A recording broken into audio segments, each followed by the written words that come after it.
उत्तर प्रदेश की नदियों पे बात करूं तो ये उत्तर प्रदेश का मैप है। ये आपका उत्तराखंड हो गया, ये दिल्ली, इस तरीके से आगे बढ़ते रहते हैं। तो यहाँ से उत्तराखंड से एक नदी निकलती है जिसका नाम है गंगा, और ये बिजनौर से प्रवेश करती है। उत्तर प्रदेश का ज़िला है बिजनौर। बिजनौर से ये प्रवेश करते हुए गौतम बुद्ध नगर, मथुरा, मुरादगंज होते हुए इस तरीके से बलिया से निकल जाती है। कहाँ से? बलिया से, जिससे गंगा नदी के बारे में बात करते हैं। तो आज मैं आपको गंगा नदी के बारे में समझाता हूँ कि ये गंगा नदी क्या क्या चीज़ें हैं इससे, और कैसे कैसे क्वेश्चन बनते हैं। तो गंगा नदी के बारे में अगर बात करें तो ये सबसे पवित्र नदी मानी गई है, और इसको राष्ट्रीय नदी घोषित किया गया है, और इसको सजीव भी घोषित किया गया है कि अगर जैसे किसी सजीव में जान होती है, वैसे ही इसमें गंगा नदी में भी जान है। ठीक, अर्थात इसमें जीवन है। अगर आप इसके साथ छेड़खानी करते हैं तो आपके साथ कानूनी कार्रवाई की जाएगी। ये निकलती कहाँ से है? तो उत्तराखंड के उत्तरकाशी ज़िले से निकलती है, गंगोत्री से। देवप्रयाग उत्तराखंड में पहुँचती है तो इसको अलकनंदा कहा गया है। क्या कहा गया? अलकनंदा। जब ये देवप्रयाग से आगे की ओर बढ़ती है, इसका प्रवेश द्वार अगर पूछा जाए तो बिजनौर है। बिजनौर से प्रवेश करती है मुजफ्फरपुर, हापुड़, मेरठ, अलीगढ़, कासगंज, फर्रुखाबाद, कानपुर, रायबरेली, इलाहाबाद, इस तरीके से बलिया से निकल जाती है। 28 जनपद में बहती है कौन सी? गंगा नदी। बलिया से निकलती है उत्तर प्रदेश के। अगर पूछा जाए कि ये और किन किन राज्यों में बहती है तो बिहार होते हुए बंगाल हो गया आपका, बांग्लादेश, और जाते हुए बंगाल की खाड़ी में गिर जाती है। अगर इसकी लंबाई पूछी जाए कि इसकी टोटल लंबाई कितनी है, तो इसकी टोटल लंबाई है 2525। कभी कभी डाटा है आपका 2510 किलोमीटर भी मिलता है। बहने की दिशा एक बार पूछ चुका है, तो इसकी जो बहने की दिशा है ये पूरब से दक्षिण की ओर है। पूरब से दक्षिण की ओर ये नदी बहती है। इसके बाद आता है आपका गंगा नदी की सहायक नदियाँ। इसकी सहायक नदियाँ कौन सी है, अर्थात इसकी ट्रिब्यूटरी कौन सी हैं? तो इसकी सहायक नदी है आपकी रामगंगा, घाघरा, गोमती, यमुना और सोन। ये इसकी सहायक नदियाँ हैं। सबसे इम्पोर्टेंट क्वेश्चन आता है कि गंगा नदी के किनारे कौन से शहर बसे हैं? तो आपका कानपुर हो गया, प्रयागराज हो गया, और आपका बनारस। इसके बाद आता है आपकी यमुना नदी। यमुना नदी को भी सजीव घोषित किया गया है। सजीव का मतलब है जैसे किसी पेड़ पौधों में जान होती है, मनुष्य में जान होती है, वैसे ये यमुना नदी को भी सजीव घोषित किया गया है। अगर इसमें आप कूड़ा करकट अगर इसके साथ छेड़छाड़ी करते हैं तो आपको कानूनी कार्रवाई की जाएगी। इसमें एक परियोजना भी है, हथनी कुंड परियोजना। कहाँ पे? हथनी कुंड परियोजना इसमें बनाई गई है यमुना नदी में। इसका उद्देश्य ये है कि यमुना नदी दिल्ली यमुना नदी के किनारे बसा हुआ है, वहाँ पे बाढ़ भयंकर तरीके से आती है। तो उस बाढ़ दिल्ली को बचाने के लिए इस हथनी कुंड परियोजना का निर्माण किया गया। ये निकलती कहाँ से है? तो यमुनोत्री हिमनद से निकलती है। ठीक, कहाँ से निकलती है? यमुनोत्री हिमनद से निकलती है। बंदरपूंछ के यमुनोत्री हिमनद से निकलते हुए ये आगे की ओर बढ़ती है। इसका प्रवेश द्वार अगर पूछा जाए तो सहारनपुर है। ये फैजाबाद के पास पड़ता है। वो सहारनपुर वो नहीं है कि उत्तर प्रदेश का जो उत्तरी डिस्ट्रिक्ट है, वो सहारनपुर नहीं, फैजाबाद वाला। ठीक, फैजाबाद एक जगह है सहारनपुर में, तो वहाँ से निकलती है। ये सहारनपुर वही है, ये जो है जहाँ उत्तरी डिस्ट्रिक्ट है। कौन सा? ये उत्तरी डिस्ट्रिक्ट। ये फैजाबाद अयोध्या वाला नहीं है, ये सहारनपुर उत्तर प्रदेश का उत्तरी डिस्ट्रिक्ट है, वहाँ से निकलती है। 19 जिलों में भी बहती है उत्तर प्रदेश की। चंबल में मिलती है मुरादगंज के पास। इसकी लंबाई है 1376 किलोमीटर। गंगा की सबसे बड़ी सहायक नदी है। किसकी? गंगा की सबसे बड़ी सहायक नदी है आपकी कौन? यमुना। और भी इसकी सहायक नदियां हैं जैसे हिंडन, सिंध, चंबल, बेतवा, केन और टोंस, इसकी सहायक नदियां हैं। घाघरा नदी निकलती है आपकी। घाघरा नदी के बारे में बात करें तो ये निकलती है तिब्बत के मापचांगुंग। मापचांगुंग एक पर्वत है, पठार, वहाँ से निकलती है। यही इसको काली या करनाली नदी भी कहते हैं। इसको क्या कहते हैं? करनाली नदी के नाम से भी जाना जाता है। लखीमपुर, बहराइच में आगे की ओर बढ़ती है। अयोध्या में ये बहती है, ठीक। कौन सी? घाघरा नदी। जब अयोध्या में ये बहती है तो इसको सरयू कहा गया है। अयोध्या में कहा गया है सरयू। घाघरा नदी जब अयोध्या में प्रवेश करती है तो वहाँ पे सरयू कहा गया है।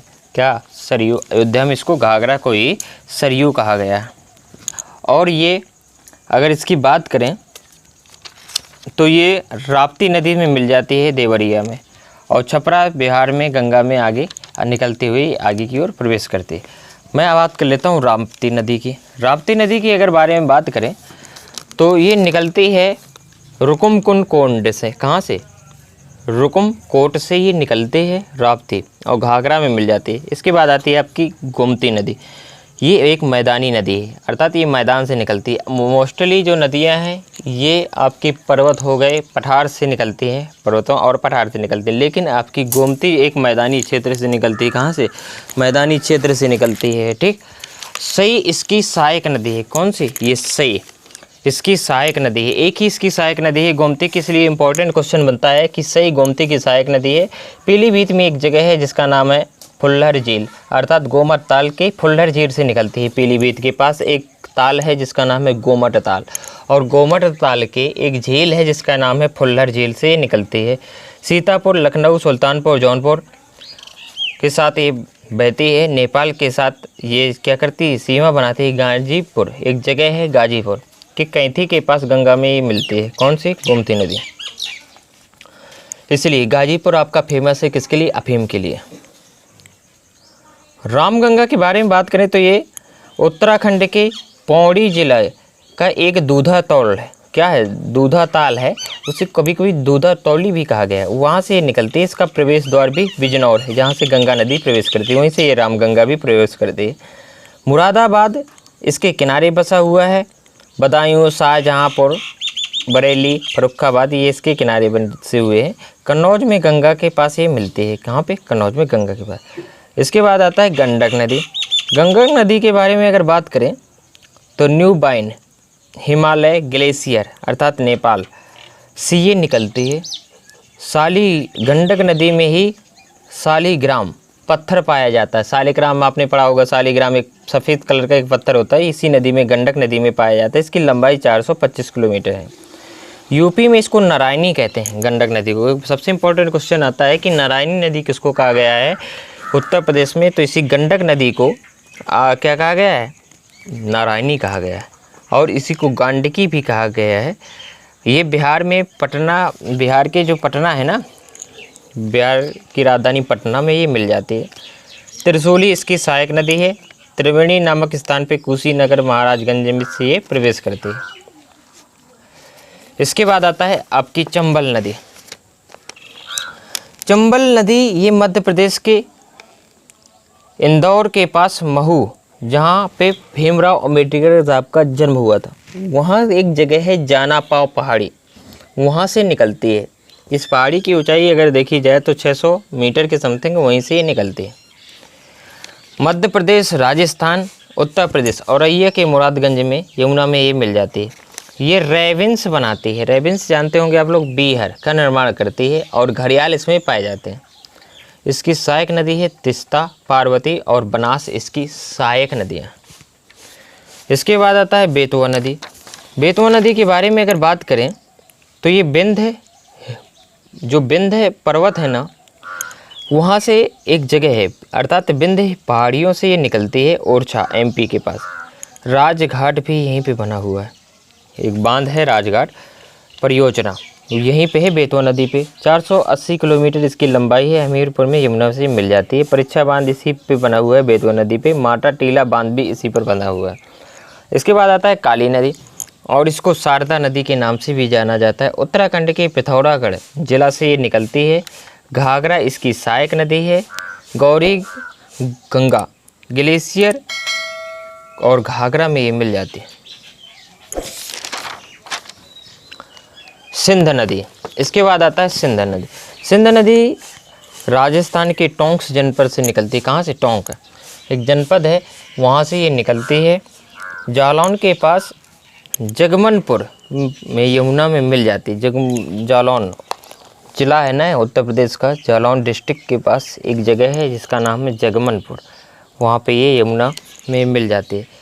काजी ये राजस्थान और उत्तर प्रदेश में ये बहती है। केन नदी की बात करें तो सतना ज़िले के कैमूर की पहाड़ियों से निकलती है। एमपी में एक सतना डिस्ट्रिक्ट है, वहाँ की कैमूर की पहाड़ियों से ये केन नदी निकलती है। यूपी के भोजवा बांदा में एक भोजवा जगह है, तो वहाँ पे ये मिलती है। यमुना में ये मिल जाती है। आपने देखा होगा केन नदी के ऊपर एक पुल बना हुआ है, केन का पुल भी इसमें बोलते हैं। इसके बाद आता है इसकी जो सहायक नदियाँ हैं वो है सिंध, चंबल इसकी सबसे बड़ी नदी है और ये राइट हैंड तरफ बहती है। बेतवा, केन और हिंडन इसकी सहायक नदी है। हिंडन ये तो पूरी राइट हैंड में बहती है, सिंध, चंबल, बेतवा और केन। जो हिंडन नदी है ये लेफ्ट हैंड में बहती है, ठीक, केन नदी के।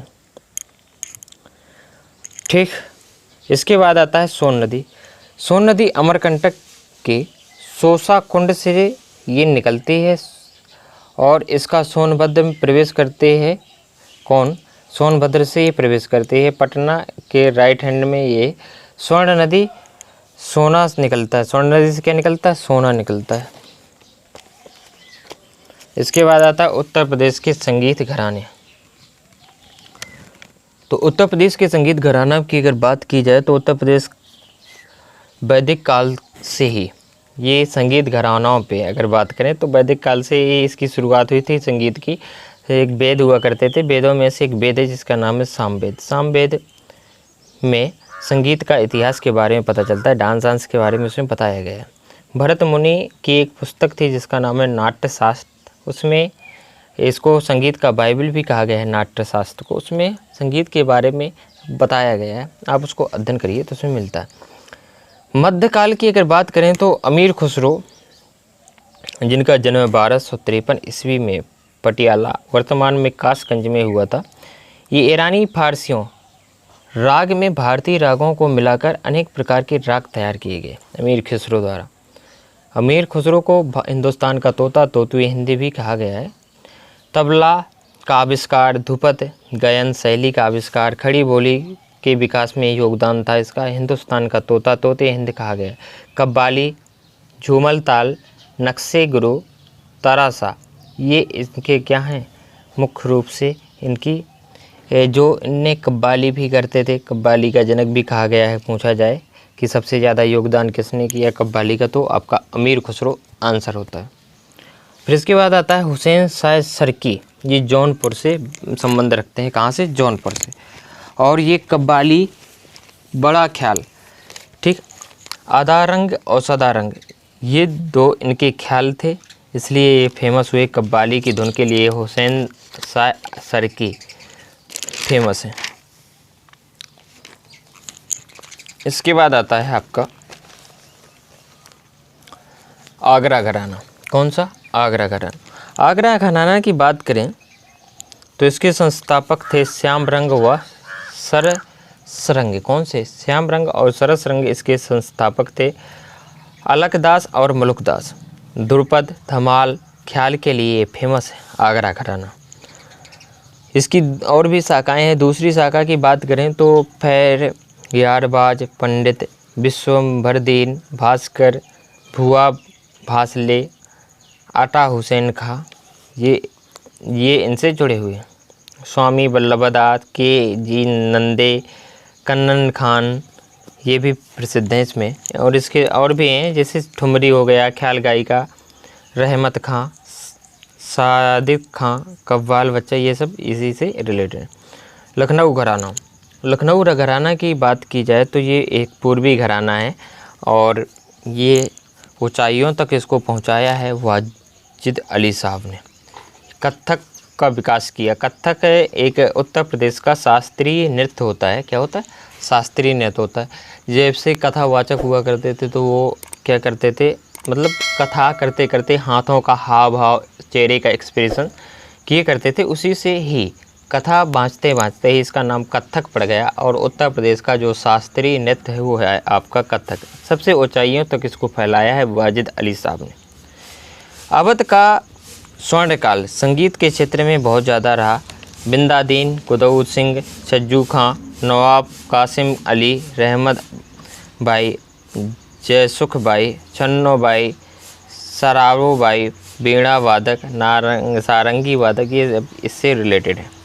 सबसे इम्पोर्टेंट बनता है नवाब कासिम का, और वीणा वादक हैं इसमें सादिद अली का, सारंगी वादक है अली का, ये बहुत फेमस है। छन्नोबाई, बिंदादीन, कुतुबुद्दीन, ये लखनऊ घराना से रिलेटेड है। कहाँ से? लखनऊ घराना से। कथक के बारे में बात करें तो उत्तर प्रदेश का एक शास्त्रीय नृत्य है, यही एक ही है उत्तर प्रदेश का जो शास्त्रीय नृत्य है अर्थात क्लासिकल डांस है, वो है आपका कथक। शंभो, लच्छू, ब्रिजू महाराज कथक से रिलेटेड है। किराना घराना, किराना घराना ये मुजफ्फरनगर घराना भी इसको कहा गया है। ख्याल गायकी, बंदे अली खां संस्थापक हैं इसके। अब्दुल वाहिद खां, करीम खां, काले खां, नतने का, गंगूबाई, भीमसेन जोशी, हीराबाई बरोदकर, ये इससे रिलेटेड हैं। इसके बाद आता है अतरौली घराना, ये है आपका अलीगढ़ से रिलेटेड है। इसके संस्थापक है काले खां और चांद खां। प्रसिद्ध है दोपत पद और धमार के लिए प्रसिद्ध है। दुल्लू खां, हुल्जू खां, केसरबाई, केलकर, रत्नाकर, पई, मल्लिकार्जुन, मंसूर, ये सब इससे रिलेटेड है। इसके बाद आता है आपका बनारस घराना। एक बनारस घराना सबसे फेमस है, एक ठुमरी गायिका हैं जिसका नाम है गिरजा देवी। बनारस घराना उसके लिए प्रसिद्ध है। ठुमरी, ठप्पा, कहरे, कजरी, चेती, भजन, गज़ल, ध्रुपद के लिए फेमस है। पंडित, जितने भी पंडित जहाँ पे लगा होगा तो समझ लेना वो बनारस से है मोस्टली। नहीं अगर आता आपको तो पंडित राम सिंह मिश्र, पंडित शिव सेवक मिश्र, ज्वाला प्रसाद मिश्र, पंडित राजन, मतलब छोटी मैना बड़ी मैना, ये पूरे के पूरे आपके रिलेटेड हैं बनारस घराना से।